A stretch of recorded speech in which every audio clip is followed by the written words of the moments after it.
Oi, eu sou o pastor César da congregação do Imirim e quero mostrar a você o caminho de Deus para vencer a crise. Fica ligado nessa mensagem até o final, eu tenho certeza que ela vai abençoar a sua vida. E se você gostar do vídeo, clica no botão gostei aqui embaixo, compartilhe com seus amigos e se inscreva no nosso canal. Esta é a última mensagem desta nossa série, dessa nossa pequena série a respeito de oração pelo avivamento.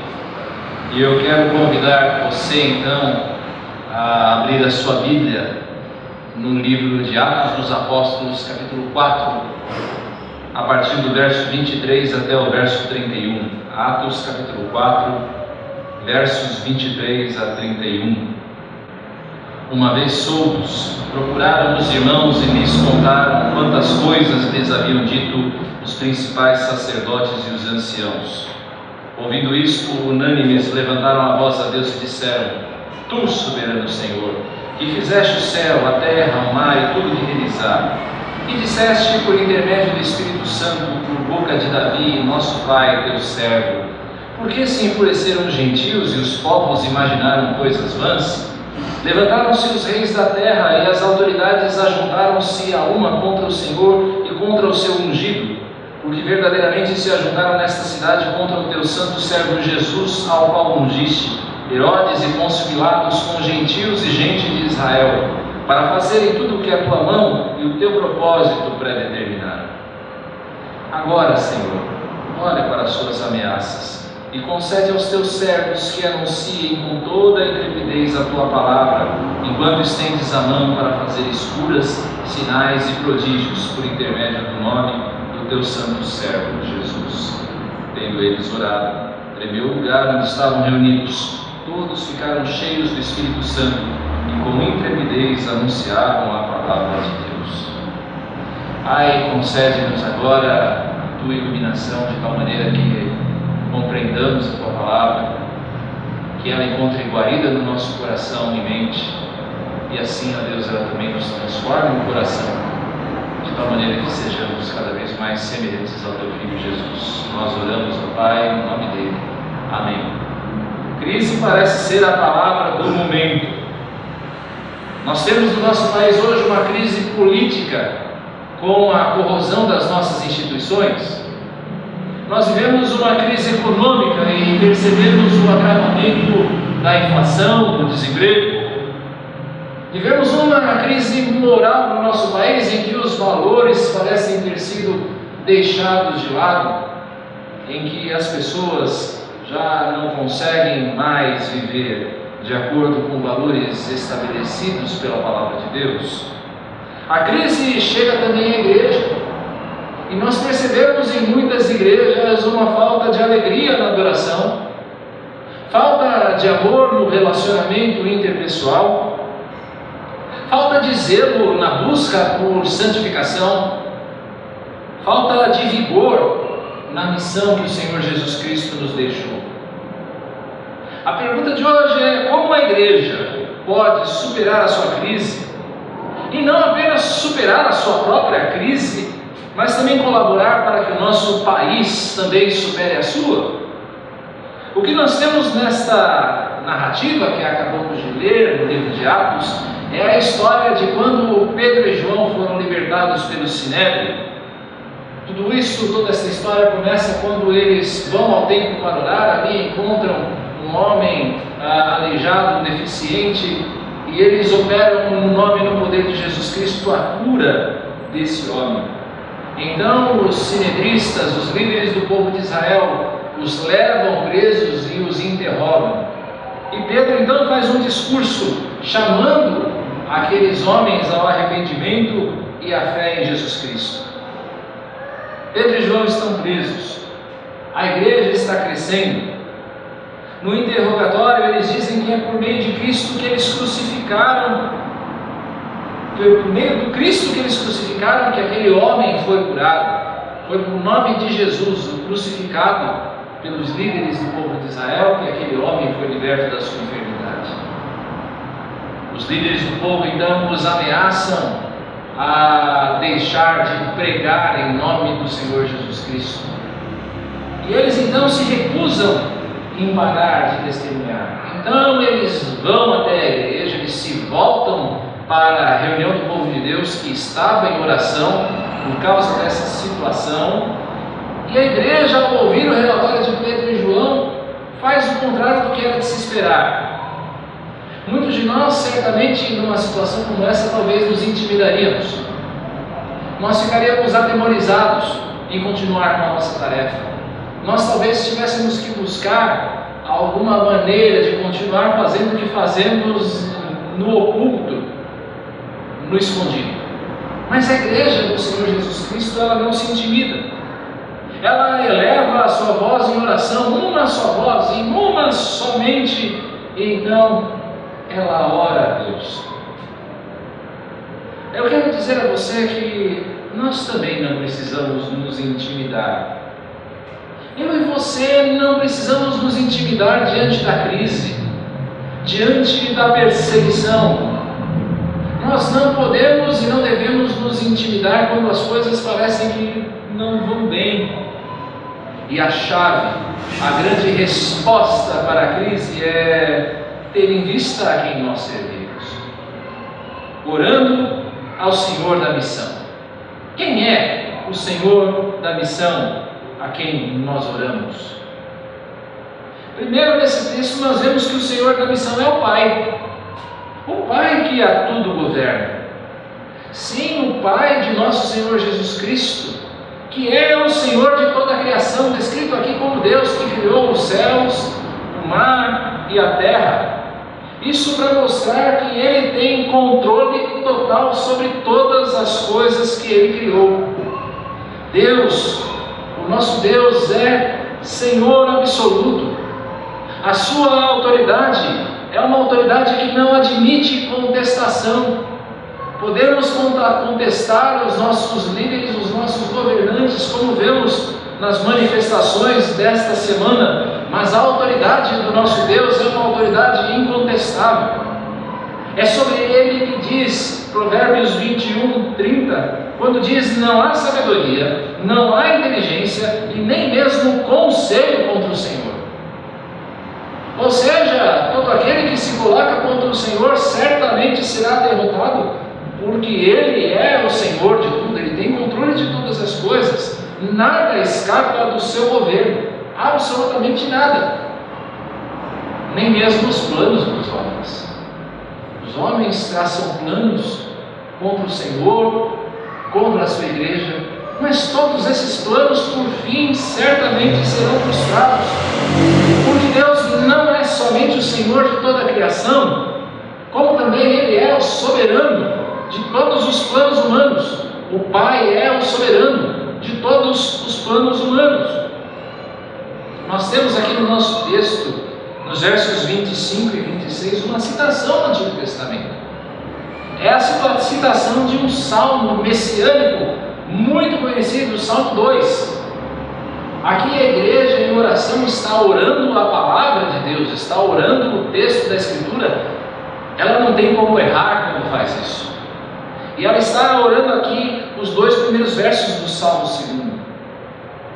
E o sentido destes 2 versículos é mostrar a tolice dos propósitos humanos quando se colocam contrariamente a Deus.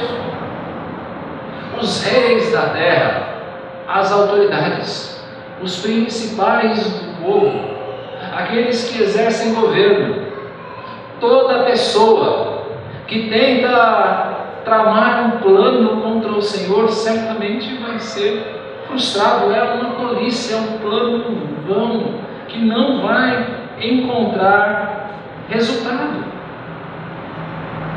E aqui temos também nesse texto que lemos uma verdade difícil de ser compreendida por nós, uma verdade presente na Escritura, mas que muitas vezes nós não conseguimos, na nossa visão limitada, entender, de que mesmo o mal, mesmo o pecado, é parte do plano de Deus.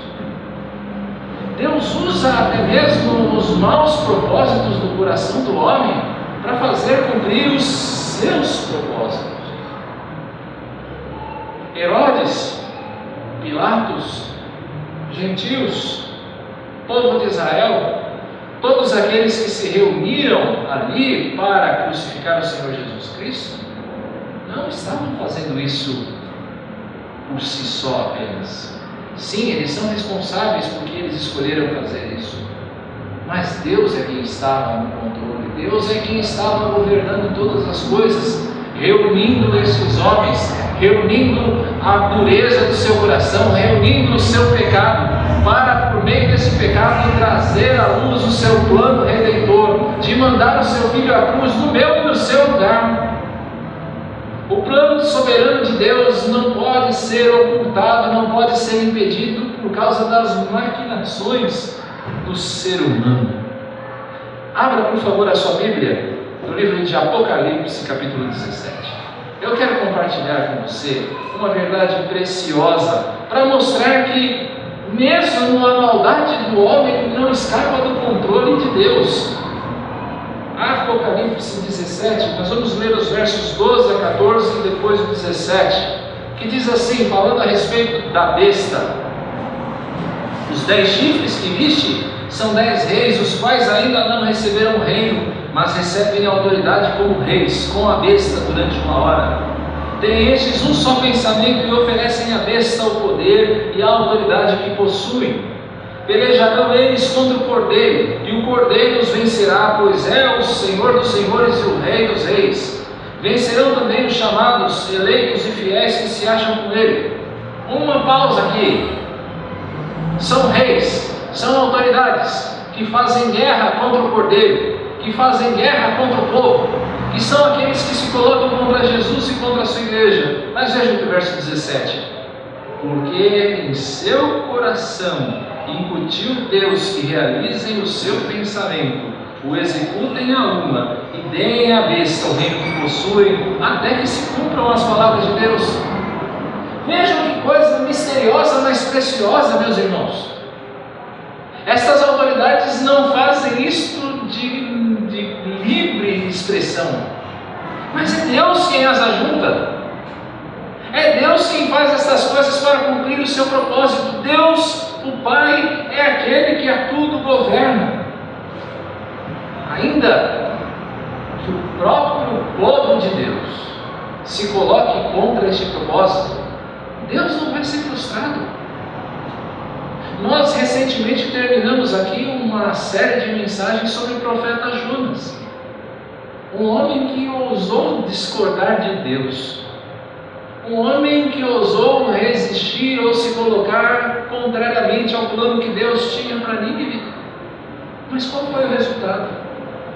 Este homem foi lançado ao mar, da profundeza do mar para o ventre do peixe, do ventre do peixe para a praia. O propósito de Deus não pode ser frustrado. Aquilo que Ele determinou para nós como seu povo será cumprido. Deus, o Pai, é aquele que a tudo governa. Mas o Senhor da missão também é Deus, o Filho que cumpre o propósito do Pai. Jesus, aquele que veio para cumprir o decreto de Deus, que veio para cumprir o propósito de Deus. É esse o Cristo que é apresentado aqui em Atos capítulo 4. Cristo é o Santo de Deus. Jesus é o portador de uma justiça irretocável. Na sua jornada, ele ousou perguntar aos fariseus: quem de vocês me convence do pecado? Em outras palavras, quem de vocês tem alguma coisa a dizer contra mim? Eu creio que você não teria a ousadia de dizer isso, de dizer a quem quer que seja: duvido que você tenha alguma coisa contra mim. Existem alguns ex-presidentes que se arriscam a dizer tal coisa, de que ele é o mais justo de toda a nação. Mas na média, nenhum de nós que tenha um mínimo de sensibilidade, de emoção quanto à sua própria situação, diria tal aberração. Mas Jesus não. Jesus era portador de uma justiça, de uma santidade intocável, de tal maneira que a sua condenação pelas autoridades do povo foi uma condenação absolutamente injusta. Os bandidos que estavam crucificados lado a lado com ele mereciam a condenação, mas Cristo não. A condenação que merecíamos éramos eu e você, não o Senhor Jesus, mas Ele escolheu se entregar. Na sua santidade, Cristo, Ele é a perfeita expressão do Pai, o Deus Santo. Ele é a perfeita expressão do Pai. Ele é aquele que, pela sua perfeição, foi capaz de realizar aquilo que nos era impossível. Nenhum de nós seria capaz de salvar-se a si mesmo, ou de salvar outra pessoa qualquer. Eu amo meu filho, eu faria tudo pelo meu filho, mas tem uma coisa que eu não posso fazer, que é morrer pelo meu filho. Mas Jesus pode. Jesus pôde fazer isso. Por quê? Porque Ele era santo, Ele era perfeito. O filho que cumpre o propósito do Pai também é o servo incansável de Deus. Você que tem vindo aqui nas quintas-feiras do nosso culto de doutrina tem acompanhado como é que Jesus era incansável. Nós vemos Jesus em ação, curando, ensinando, corrigindo. Esse era Cristo o tempo todo em ação, servo incansável de Deus, perseverante em cumprir o plano divino. Jesus vai resolutamente a Jerusalém. Quando ele começa a sua caminhada rumo à cruz, ele vai resolutamente. Mesmo os discípulos, mesmo Pedro, tenta fazer com que ele desista dessa ideia, mas Jesus mantém-se rumo à cruz. Ele não muda o destino, ele está obstinado, decidido a cumprir o propósito do Pai. Ele é o servo perseverante. Jesus é o servo obediente, aquele que vai obedecer mesmo à custa de muito sofrimento, que no Getsemane ora: Pai, se for possível, passa de mim esse cálice, mas faça-se a sua vontade e não a minha. Ele é obediente ao propósito de Deus, o Pai. É o servo humilde que se faz servo do Pai e que se faz servo do homem. Quando ele lava o pé dos discípulos, ele está mostrando um exemplo de serviço humilde. Ele, sendo o Senhor, lava os pés dos homens pecadores por quem ele iria morrer. Jesus é o servo humilde. Jesus é o servo ungido, aquele que foi separado para uma tarefa, aquele que foi consagrado a uma missão, a missão de morrer a nossa morte e ressuscitar para nos dar vida eterna. Jesus foi esse servo ungido, único no seu caráter. Não há quem possa se comparar a Cristo. Pense em qualquer perfeição, pense em qualquer qualidade, em qualquer virtude, e você as encontrará em Cristo. Eu não posso dizer isso de mim mesmo. Eu tenho as minhas qualidades, eu tenho as minhas virtudes, mas Cristo é inigualável no seu caráter. Ninguém pode se comparar a Ele. Jesus é o servo ungido, aquele que foi prometido desde a fundação do mundo. Antes que tudo viesse a existir, Jesus Cristo já era, Ele já existia, e a Ele já estava destinado o caminho da salvação, o caminho de dar ao homem salvação. Esse é o Jesus da missão, aquele que cumpre o propósito do Pai. Entre Cristo e seu povo, aleluia, há um entrelaçamento entre o destino de Cristo e o destino do seu povo.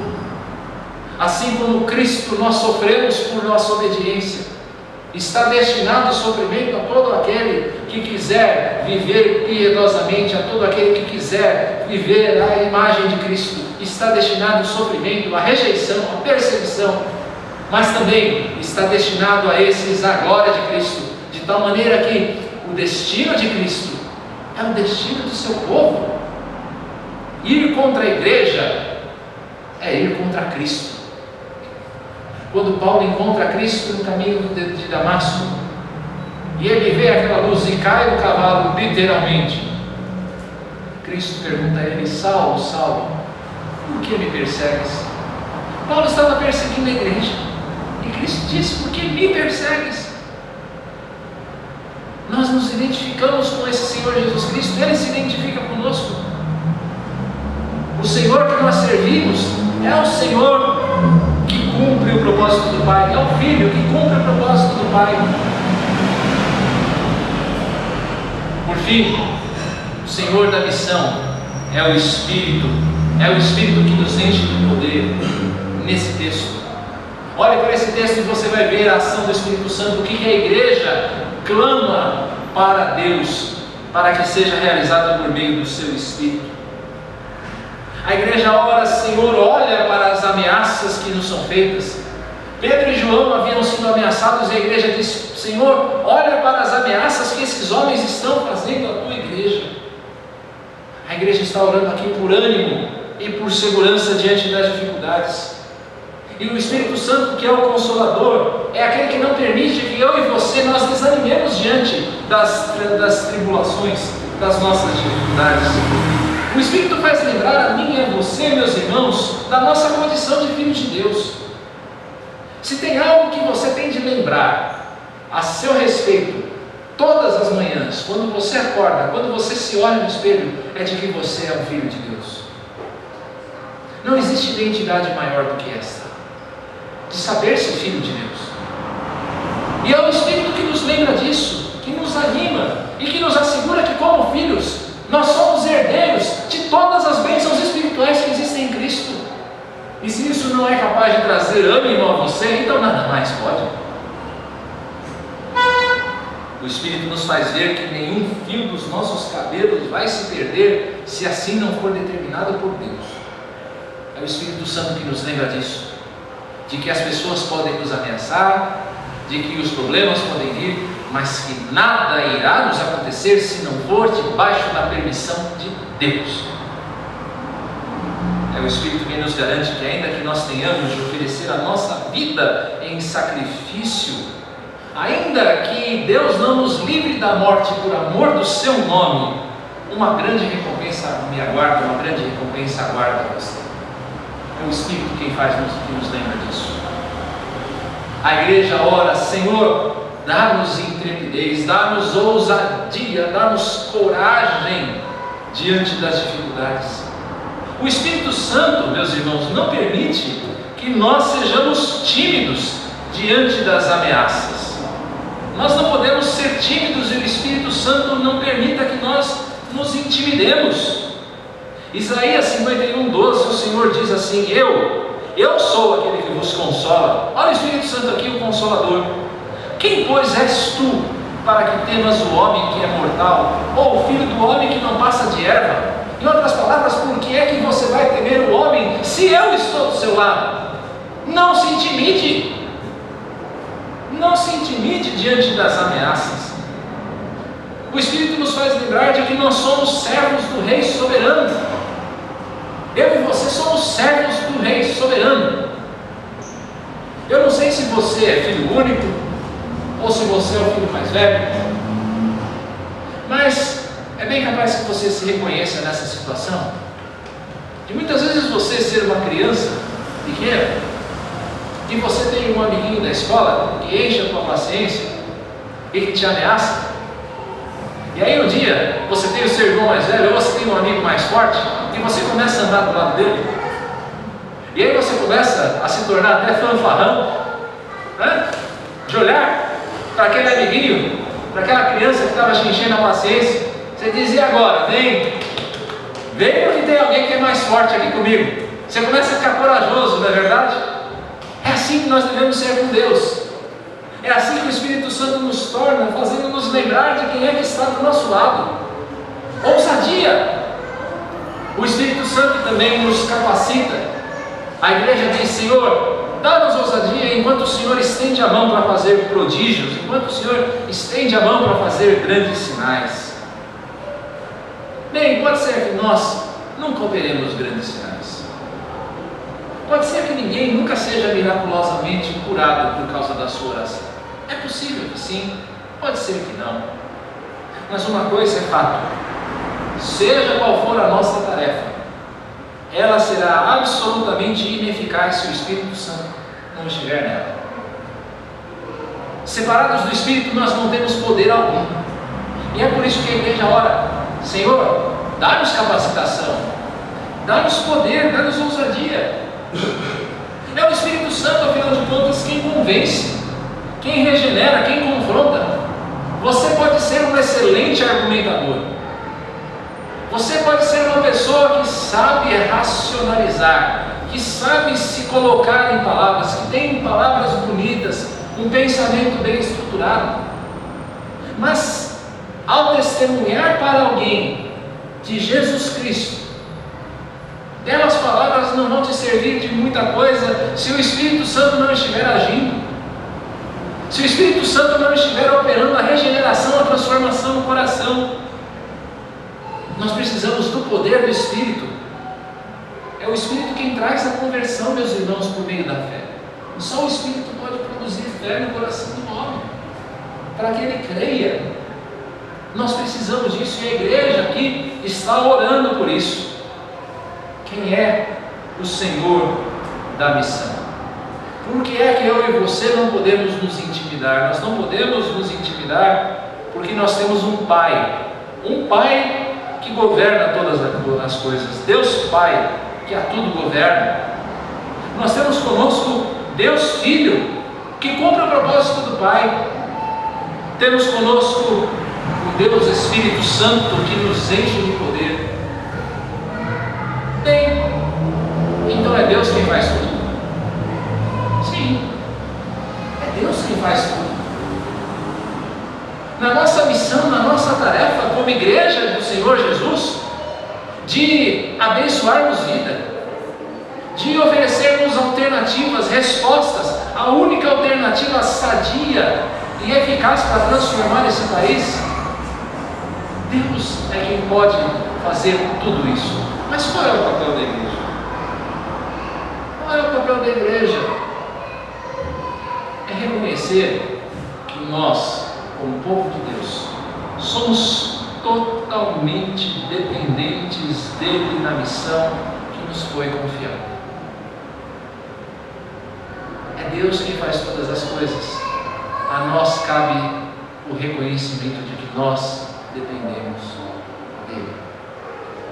Se você quer provar de avivamento genuíno na sua vida, se você quer experimentar alegria mesmo em tempo de crise, se você quer ter a melhor resposta para a crise que nós vivemos, seja ela política, econômica, moral, espiritual, a crise da igreja, a falta de comunhão, você precisa reconhecer que você depende do Senhor. O Brasil precisa reconhecer que ele precisa de Cristo, que nós dependemos do Senhor Jesus. E aí, como igreja, nós devemos orar. Nós devemos orar. Sabe o que acontece quando você ora? Você sabe o que Deus faz quando a igreja se coloca unida em oração? Malaquias 3,16 diz: então os que temiam ao Senhor falavam uns aos outros, o Senhor atentava e ouvia. Havia um memorial escrito diante dele para os que temem ao Senhor e para os que se lembram do Senhor. Essa é a promessa de Deus.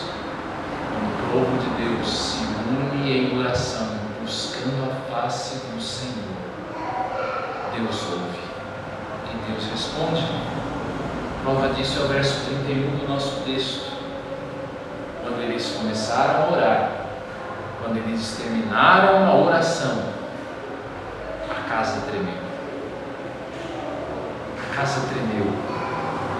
Eles experimentaram um sinal do poder do Pai. Quando eles terminaram de orar, eles saíram dali e foram testemunhar com ousadia, a ousadia do Filho de Deus, que desce dos céus e ousadamente anuncia a vontade do Pai a nós. Quando eles terminaram de orar, eles estavam cheios do Espírito Santo. Eles experimentaram aquela capacitação que vem do alto para a missão.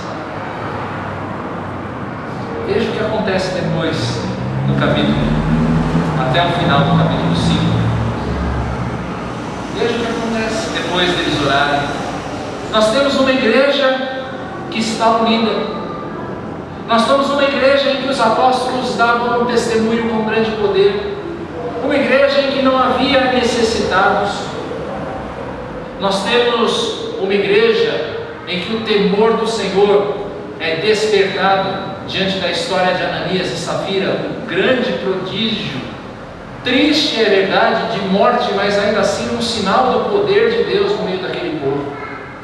Nós temos mais uma libertação miraculosa dos apóstolos presos, em que o Senhor miraculosamente os livra da prisão.